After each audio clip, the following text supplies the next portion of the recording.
안녕하세요, 제나입니다. 지금 사실 겨울인데 이번 여름에 제가 4살, 6살 아이들을 데리고 3박 4일 속초로 여름 휴가 겸 여행을 갔다 왔었거든요. 그때 느끼게 된 절약의 의미에 대해서 좀 깊게 생각을 했던 적이 있어요. 그래서 그 이야기에 대해서 나누고 싶어서 영상을 찍게 되었습니다. 이제 사실 그 휴가 시즌이 저는 평소와는 다른 소비를 하기가 쉬운 때라고 생각을 하거든요. 휴가니까, 가족 여행이니까, 아이들이 원하니까 약간 이런 이유들이 추가가 되면서 평소라면 절대 하지 않았을 소비들을 하게 되는 때인 것 같아요. 저희가 숙소를 이제 낙산사 근처로 잡았는데 저녁에 산책을 하러 나갔더니 밖에 야장 같은 공간이 열려 있게 되는 거예요. 근데 한쪽에서 반짝반짝 이쁜 불빛이 켜진 말이 끄는 마차가 막 지나가고 있었어요. 그리고 여기저기서 게임도 하고 뭐 풍선 터뜨리기도 하고 그다음에 뭐 LED 풍선 같은 것들도 팔고, 그래서 아이들 외에는 놀이동산처럼 느껴지는 그런 공간이 나타난 거예요. 저희 첫째가 잠시 그때 둘째가 제 손을 잡아당기면서 말하는 거예요. 엄마, 저 마차 타고 싶어요. 마차 가격이 이제 얼마 하는지 궁금하더라고요. 그래서 한 번쯤은 괜찮지 않을까라는 생각이 들어서 가격을 이제 확인하러 다가갔죠. 저는 한 2만 원 정도면 할 수 있지 않을까라고 생각을 했는데, 사실 아시다시피 요즘 물가가 진짜 많이 올랐잖아요. 가격이 아마 4명 기준 기본 4만 원에 인원이 추가되면 한 명씩 1만 원 추가였던 것 같아요. 근데 그 마차를 타고 이제 도는 그 길이가 얼마나 길지는 모르겠는데 제가 생각했을 때 정말 길어봐야 한 5분 남짓 하지 않을까 싶었어요. 근데 순간 가격을 보고 머릿속에서 이제 막 빠르게 시간은 한 5분 남짓 될 것 같고, 우리가 저기 타면 4만 원 정도가 나올 것 같고, 내가 이 경험을 다른 데서 쉽게 다시 할 수 있을까? 그렇지는 않고, 대체 가능한 선택지가 있는가? 뭐 그냥 여기 산책을 하거나 아니면은 뭔가 다른 즐길거리를 할 게 있는지를 한번 더 돌려보는 거. 그리고 이게 지금 내가 가지고 있는 예산 중에서 얼마를 차지하지? 이런 것들을 머릿속에서 생각을 하기 시작한 거예요. 그 다음에 또 질문을 던졌죠. 이걸 4만 원을 주고 타면 우리 가족에게 정말 의미 있는 추억을 남겨줄까? 이런 것들을 생각을 하다가 이제 아이에게 저 마차는 엄마가 생각하는 것보다 너무 비싸서 탈 수가 없을 것 같아 라고 이야기를 하고, 다른 거를 좀 보러 가자 하고 이제 옆으로 갔어요. 근데 제가 평소에 그런 거를 아예 안 해주는 건 아니거든요. 쇼핑몰에 가면 막 또 막 기차들도 다니고 뭐 여러 가지 놀이기구 다니는데 그런 걸 한두 번씩 그래도 태워주고, 놀이동산에 가면 따로 또 돈 내고 타는 소형 보트라든지 이런 것들도 사실 아이들이 많이 타봐가지고 그런 거에 대한 갈증이 엄청 있을 거라고는 일단 생각은 안 했었고, 그러고서 마차를 일단 피하고 일단 1차 유혹을 물리치고 옆에 왔더니 또 다른 이제 유혹들이 가득한 거예요. 풍선 터뜨리기도 뭐 1만 원, 옆에 있는 티니핑 붙여놓은 LED 풍선은 딱 봐도 가격이 비쌀 것 같아서 얼마인지 물어보지도 않았어요. 이제 옆에서 남편이 못 받기 게임 하는 게 있는데 나 저거 한 판 할까? 뭐 이렇게 이야기하고, 제가 대충 생각해보니까 만약에 여기에서도 뭐 마차 타고 게임 두 개 정도 하고 나 LED 풍선도 사주고 이러면 거의 한 8만 원 정도는 쉽게 쓸 수 있겠더라고요. 짧은 시간 동안에. 근데 저는 거기에서 결과적으로 아무것도 안 했는데 보니까 쉴 새 없이 마차는 계속 출발을 하고 있고, 여기저기에서는 그 티니핑 반짝이는 LED 풍선을 가진 아이들이 막 이렇게 돌아다니고, 사람들은 이렇게 게임도 하고 있고, 저 그런 것들을 보면서 저 사람들은 돈이 정말 많은가? 나보다 자산의 규모가 훨씬 더 큰가? 얼마나 돈이 많아서 저런 거에서 돈을 쓸 수 있을까? 아무것도 여기서 안 하고 있는 내가 너무 궁상맞나? 아이들에게 너무 미안한가? 이런 생각이 들더라고요, 그 순간에. 근데 좀 더 이거에 대해서 계속 이제 깊게 생각을 해보니 많고 적고의 문제가 아니라 사람들이 생각하는 소비에 대한 가치관의 차이겠다라는 생각이 들더라고요. 어떤 사람에게는 그 여행에서 할 수 있는 그 모든 순간들이 뭔가를 경험을 하는 게 최우선의 가치일 수가 있는 거고, 그렇기 때문에 뭐 마차도 뭐 어떤 게임도 아니면은 뭐 풍선도 그 추억을 위한 투자라고 생각을 하면은 그런 돈을 쓸 수가 있겠다. 근데 반대로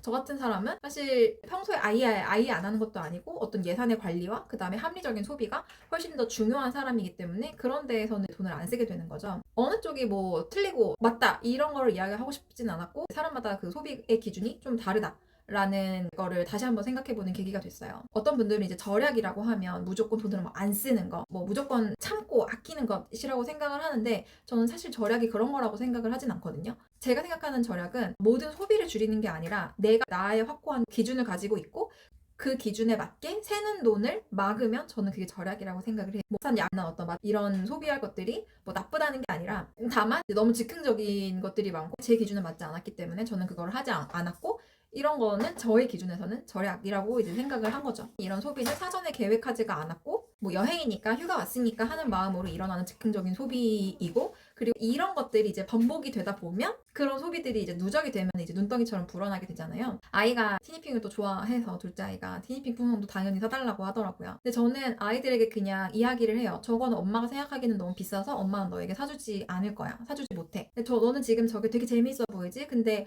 엄마랑 저기에 가서 바닷가에서 산책하면서 노는 게 더 재밌지 않을까? 라고 이야기를 하고, 그리고 저 풍선이 네가 정말 갖고 싶으면 엄마가 나중에 만들어줄게 라고 이야기를 했어요. 그랬더니 4살짜리 둘째 딸도 바로 수긍을 하고 하고 알겠다고 하면서 이제 바닷가로 다시 달려가서 산책하고 또 재밌게 놀고 왔거든요.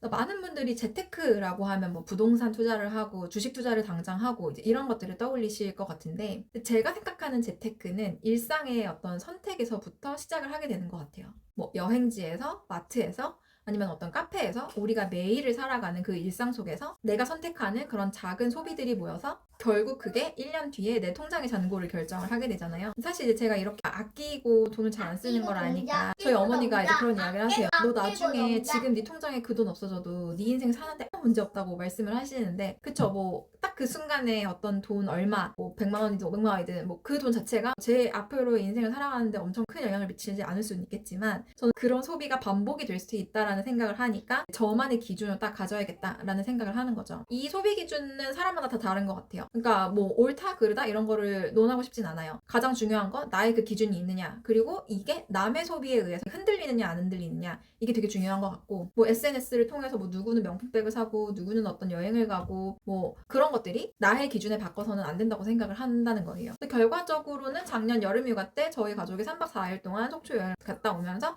딱 70만 원 정도를 썼더라고요. 저는 평소에 이제 그런 예산을 다 정리를 하는 편이거든요. 누구에게는 생각보다 많이 썼네 라고 할 수 있는 금액이고, 누군가에게는 한 이틀 숙소값밖에 안 되는 금액이라고 생각도 하실 수 있을 것 같아요. 근데 저희는 바로 앞에 있는 호텔을 잡아서 원 없이 바다에서 왔다 갔다 하면서 놀았고, 그리고 속초에 키즈 카페가 있더라고요. 새로운 키즈 카페도 가서 하루 종일 놀다시피 하기도 했고, 그다음에 검색해서 찾은 맛집들도 돌아다니면서 밥도 먹고. 근데 매끼 다 외식을 하기는 조금 부담스러워가지고 햇반이랑 김이랑 즉석에서 해먹을 수 있는 것들도 많이 가져갔거든요. 그래서 아이들 식사 같은 건 그렇게도 챙기고 했더니 딱 예산 그 정도로 다녀올 수가 있더라고요. 정말 즐거운 여행이었고, 지금 한 6개월이 지났는데도 아이들이 가끔씩 바닷가에 가서 다시 또 놀고 싶다, 아니면 그 키즈 카페 가고 싶다, 이런 이야기들 많이 해요. 그때 그 야시장에서 마차를 타지 않아서 우리 여행이 덜 즐거웠다? 그거는 전혀 아니에요. 아이들이 너무 좀 중요하게 생각하는 것 중에 하나가, 한번 약속을 했으면 꼭 그 약속은 지켜야 된다라는 건데, 제가 둘째 아이에게 엄마가 그 티니핑 풍선을 만들어줄게 라고 약속을 했어요. 요즘에는 잘 안 쓰는데 특히나 작은 것들 살 때, 여러분 테무라는 앱 아시는지 모르겠는데 제가 테무를 쓰거든요. 알리익스프레스 같은 이제 그런 앱인데, 테무를 검색을 했어요. LED 풍선 키트를 검색을 했더니 그 5개의 LED 풍선 키트를 만들 수 있는 게 한 8,000원 정도가 했고, 그다음에 공주 스티커가 몇십 장이 들어있는 거를 1,500원인가를 해가지고 9,500원 정도의 그 풍선을 만들 수 있는 키트를 구매를 할 수가 있었어요.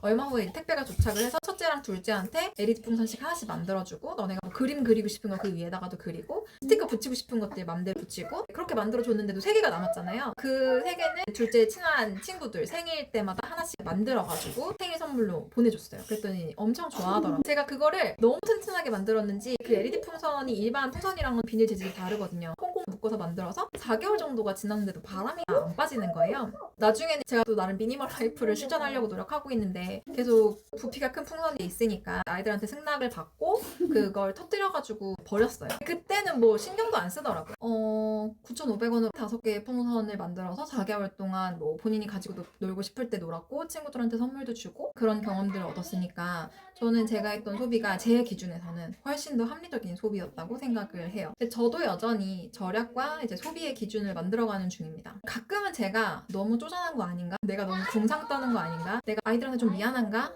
하기는 해요. 근데 그런 생각 때문에 제 기준과 맞지 않는 소비를 하게 되면 결과적으로는 나중에 또 후회하게 되고, 그렇게 되면 제 마음이 더 많이 불편해지더라고요. 그래서 그냥 내가 가는 길이 이게 맞겠거니라고 생각을 하고 가는 거죠. 제가 올해 이제 뭐 생일이 지나면 만 나이로 40살이 되는 것 같습니다. 근데 자산의 규모라고 생각을 하면 또래에 비해서는 절대 작은 수준은 아닌 것 같아요. 만약 여러분의 소비가 나의 소비의 기준과 현재 나의 상황과 딱 들어맞는다면, 그래서 내가 소비를 하는데 전혀 뭔가 마음의 불편함이 없다면, 뭐 저는 문제가 없을 수 있다고 생각합니다. 너무 과소비면 좀 안 좋긴 하겠지만 여러분들도 여러분들만의 그런 소비에 대한 기준을 찾으시면 좋겠고, 그 기준을 지키면서 충분히 행복한 어떤 일상, 행복한 여행을 만들어 가시면 좋겠다라고 생각을 합니다.